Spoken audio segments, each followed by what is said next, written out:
Hi, everybody. Welcome back to the Travel Savage Diaries. My name is Z.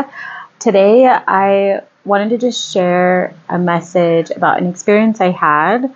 If you're new to this channel, I will show a lot of the places that God leads me on my destined path, but I will also share my experiences behind it and any sort of lessons that God passed to me or people from that area passed to me so that I can continue to share love and knowledge to everybody else, but also to inspire you to follow your destined path, especially if you feel like travel is a part of who you are, because for some souls, it's just going to reach out to you no matter what, and it will always find you.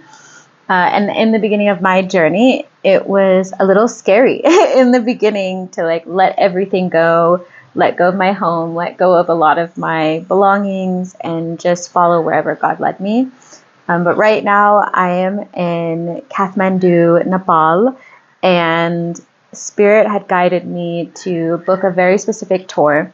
And so I did. And for anybody who is new to manifestation or quantum jumping and that sort of thing, usually if there's a really important event or a life-changing thing that's going to happen for you, like a huge part of your path, sometimes physically getting to the destination can be quite challenging, right? It's like you face all of these hurdles, things can go wrong, even if everything was perfect like an hour before.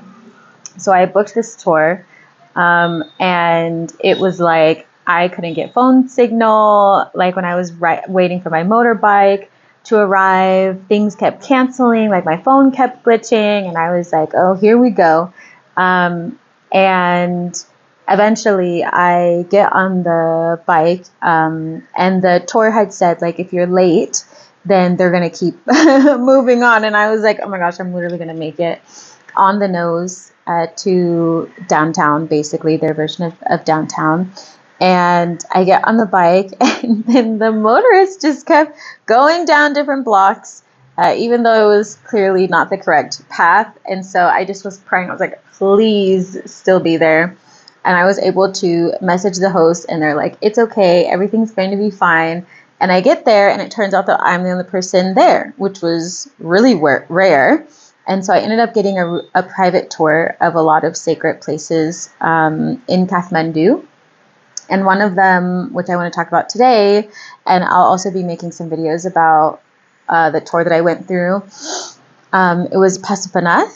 And I had the pleasure of getting to know the tour guide quite well, since it was just us two and the driver who drove us around to each location.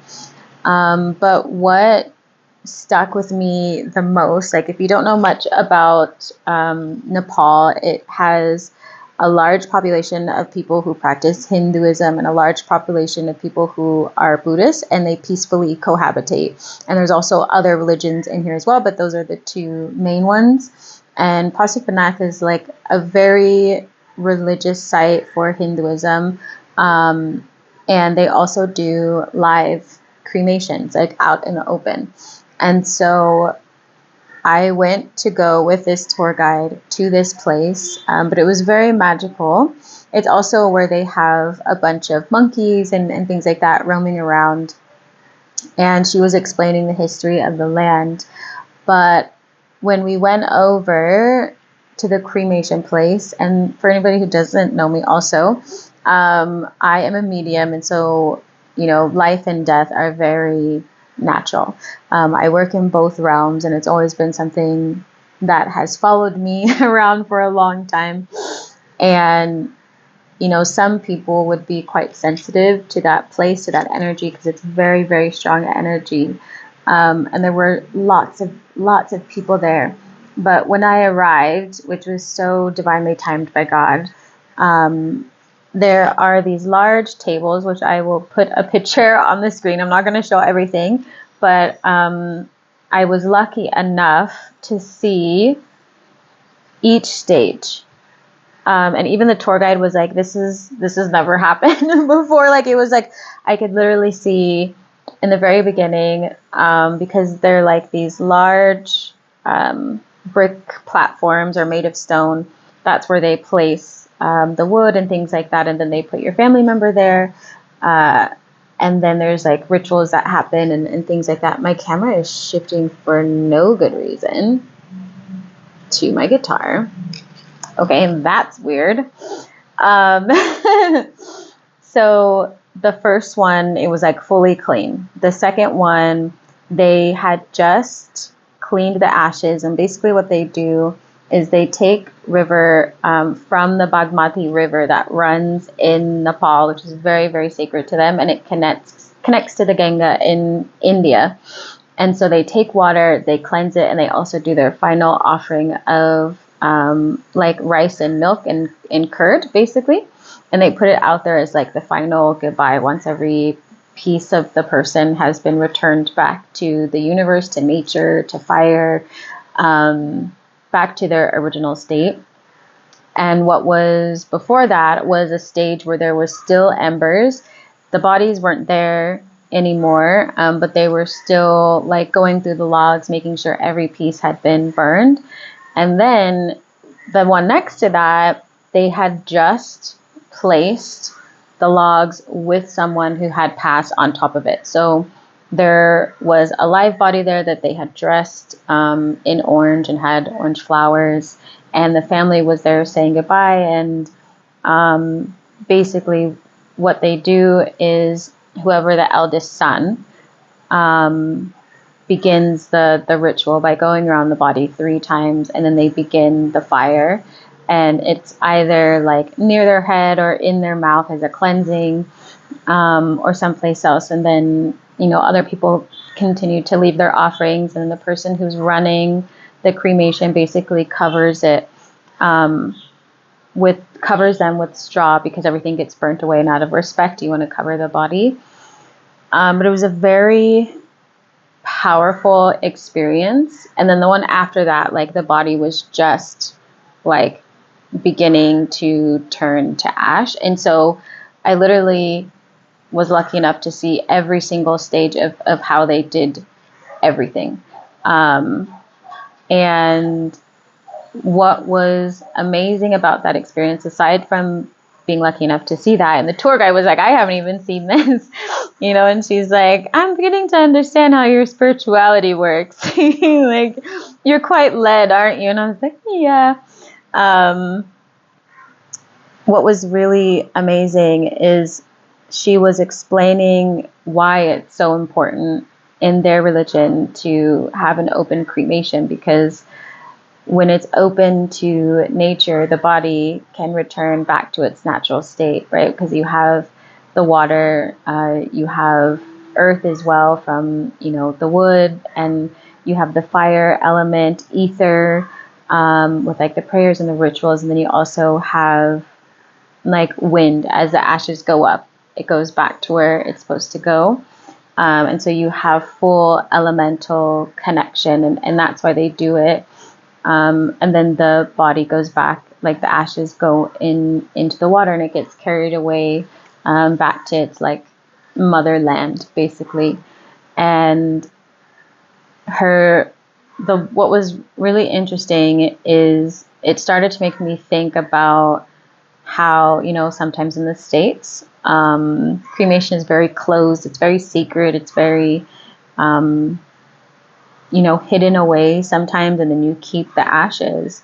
And it was really beautiful, in my opinion, to see that connection of just allowing the body, which they know is only temporary. And even though there were people who were expressing pain and very upset, there was also a sense of like this isn't a goodbye. Like this is your physical body, and we are saying goodbye to your physical body, but we are not saying goodbye to you.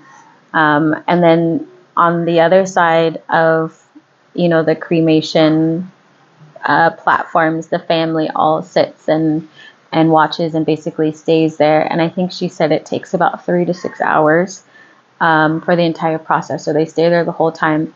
And at Pashupinath, there's usually evening rituals that happen where they do a lot of praying and mantras, and you can go around to each of the locations and she told me a lot about Shiva and Shakti and Vishnu, and taught me a lot about the monuments that were there, like the temples in Pashupinath as well, because there's lots of temples.